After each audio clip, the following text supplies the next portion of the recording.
50% du territoire afghan.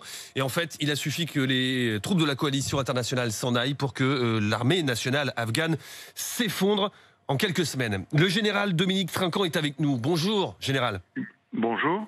Vous êtes l'ancien chef de la mission militaire française auprès des Nations Unies, spécialiste des questions militaires.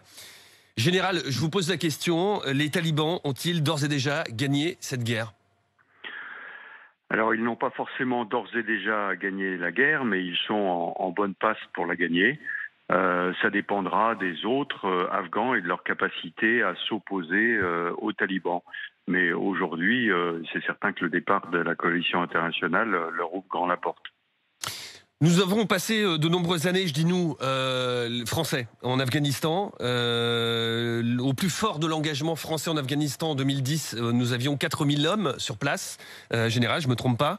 Oui. Nous avons perdu 89 des nôtres, soldats français, en Afghanistan. Ouais. Sans compter évidemment le reste de la coalition nationale, 2000 hommes pour les États-Unis. Tout ça pour ça, Général, c'est une vue de l'esprit ou on a fait tout ça, pour rien ? Non, alors il faut se souvenir pourquoi nous étions en Afghanistan. Après le 11 septembre, le but était de supprimer un noyau de terroristes qui étaient en Afghanistan, soutenus par les talibans. La première phase a réussi, c'est-à-dire que les talibans ont été vaincus grâce à l'association de la coalition, essentiellement les Américains à l'époque, mais des Français, des Britanniques.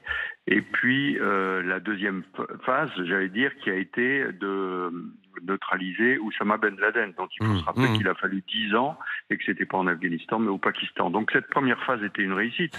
Le problème, ça a été de changer de stratégie au fur et à mesure de ces 20 années, en voulant ensuite mettre en place la démocratie, le droit des femmes, et tout ça, c'était très très loin de ce que l'Afghanistan était capable de gérer par lui-même.